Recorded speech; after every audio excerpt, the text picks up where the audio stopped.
Kashi news channel, सच है तो बोलेगा। वाराणसी का प्रहलाद घाट अपनी धार्मिक और पौराणिक महत्ता के लिए विशेष पहचान रखता है। यह वही स्थल माना जाता है जहां सदियों से भगवान विष्णु के नरसिंह अवतार की लीला परंपरा जीवंत रूप में चली आ रही है। प्रहलाद की भक्ति से क्रोधित होकर हिरण्यकशिपु ने उसे कई यातनाएं दी, पहाड़ से गिरवाना, विष देना और हाथियों से कुचलवाने का प्रयास, लेकिन हर बार उसकी रक्षा होती रही।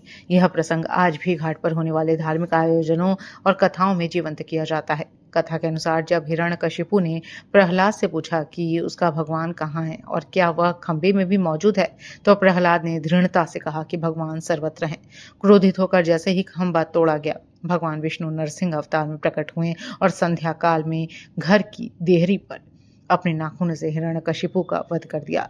इस प्रकार अधर्म का अंत हुआ और भक्ति की विजय हुई। स्थानीय लोगों के अनुसार यह कथा आज भी समाज को कई महत्वपूर्ण संदेश देती है। सच्ची भक्ति का महत्व, अधर्म पर धर्म की विजय, ईश्वर की सर्वव्यापकता और साहस और विश्वास की शक्ति। आज भी प्रहलाद घाट पर श्रद्धालुओं की भारी भीड़ उमड़ती है। विशेष रूप से नरसिंह जयंती और होलिका दहन के अवसर पर यहाँ विशेष पूजा अर्चना का आयोजन होता है। मान्यता है कि यहाँ स्नान और कथा श्रवण से जीवन के कष्ट दूर होते हैं। विश्व में अद्वितीय है। आज रात को 1 बजे भी यहाँ लीला स्वरूप हजारों वर्षों की पुरानी परंपरा निभाई जा रही है। अति प्राचीन प्रहलाद घाट पर हिरण्यकश्यप का वध करने हेतु स्वयं नरसिंह भगवान इस काशी में इस धरा पर उतरते हैं।